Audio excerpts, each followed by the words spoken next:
goes into the manufacture of weapons. This kind of puts the farm equipment efforts to the side. Although during this time, the company in 1943 buys Clean-Track, and they buy Ann Arbor, which manufactured balers. And the Clean-Track story in Oliver is very interesting because this is where White comes in. I'm going to get to this a little bit later in the story. But Roland White in 1900 took a car. His father bought a car, and he asked to drive it, and his father took it apart and said, put it back together. Roland White's father, Thomas, owned the White Sewing Company. He wanted to buy it. Roland was so interested in his car that he wanted to build cars. And he took a corner of his father's factory and started building cars, which led to building heavy-duty trucks in the 1918s and 1920s, which became the White Motor Corporation. In 1916, Roland White builds a tractor, and it was named Clean-Track, Cleveland Tractor Company, in 1918. Clean-Tracks were very popular in Western New York, and especially in the Albany area. I know the Chitnicks are here. Very important. Bentley Brothers was a Clean-Track dealer.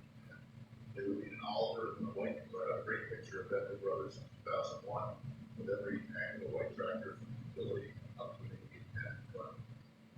So the Clean-Tracks did well, but in 1943, White Motors decided to come out of the tractor business and sell the track tractors to Oliver.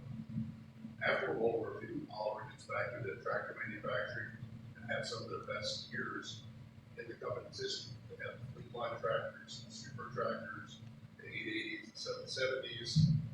Things are going well, but one of the problems that Oliver had during the 1950s was labor strikes. So even though they had a lot of sales and opportunities, they were also losing business because the factory was shut down for strikes.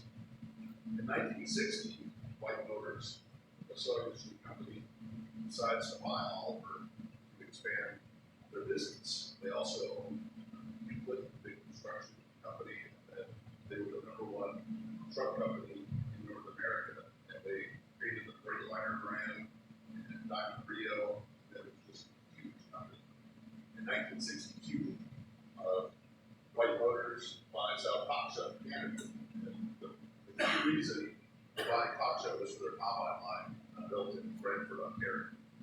So they're, again, just like 1929, starting to put a piece of the puzzle together, modernize the company, have harvesting tractors, and 1963 they buy Minneapolis Marine. They bought Minneapolis Marine because they were very interested in their engine production in Minnesota, and they had 3 tractor brands.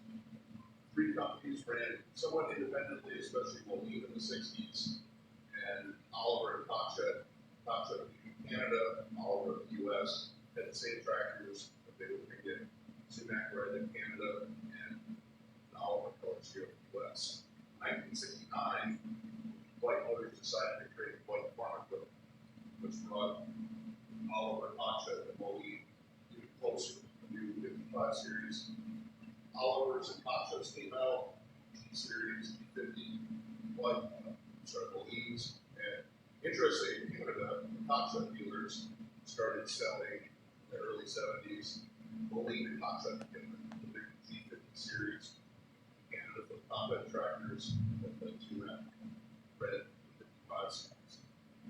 In 1971, again going back to that White sewing machine story, a company called White Consolidated, which brought up all sorts of appliance companies like Philco, Ford, General Motors for Air Division, and they bought Westinghouse. There was a man named Edward Reddy, who was the head of this company, and he was very interested in all sorts of industrial equipment. He wanted to buy White Farm Equipment, and they actually owned 20% of Allis-Thomas. And 1971 to me is a farm equipment tractor fan. It's really one of the most interesting years in Oliver White Farm Equipment history. They created what I call Olivers, which are the Northern as well. They created only 11 tractors, from Fiat built utility tractors up to big G50 50.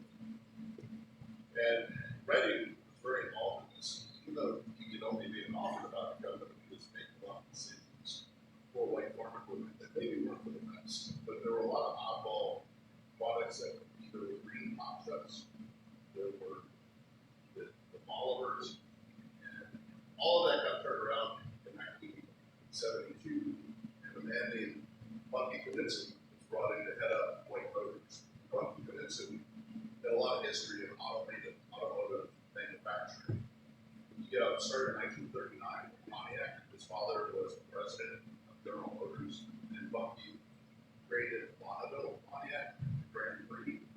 And he was interested in sports cars, tough cars, muscle cars.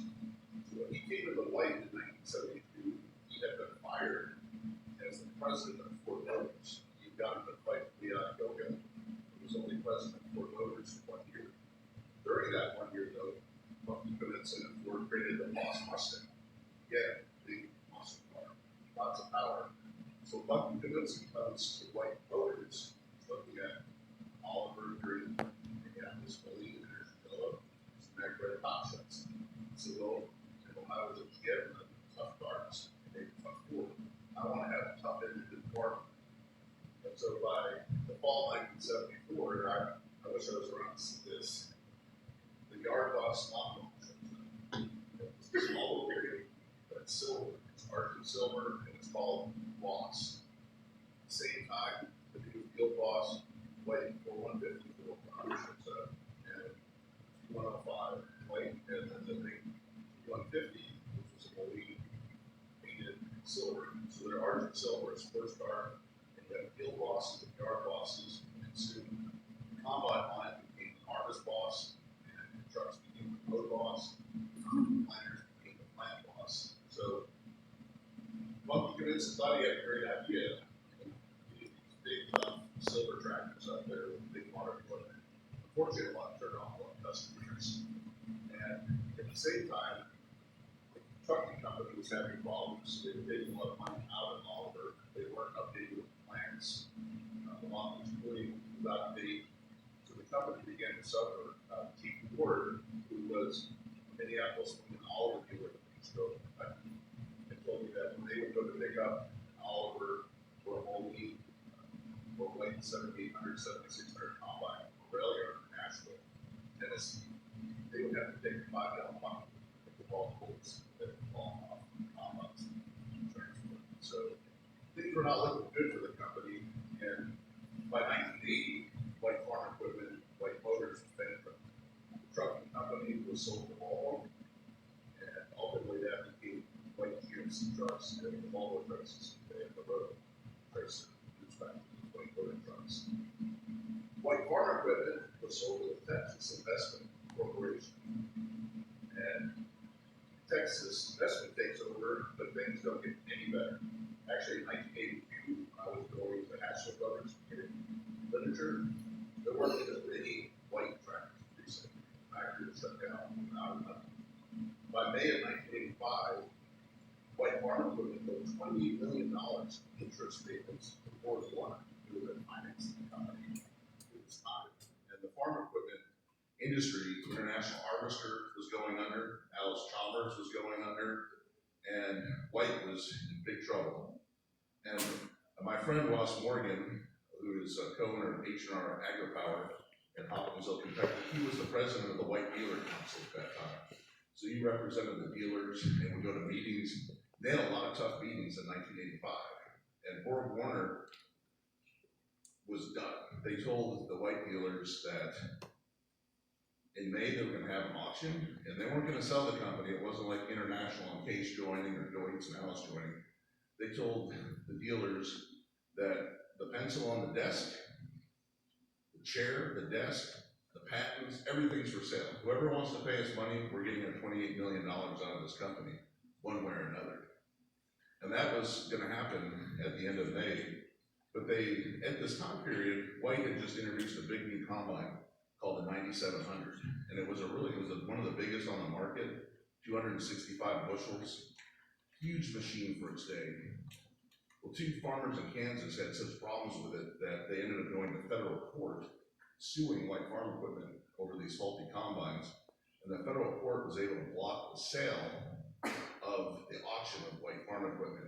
In Canada, though, the sale wasn't blocked, and Massey Ferguson ended up acquiring that combine line.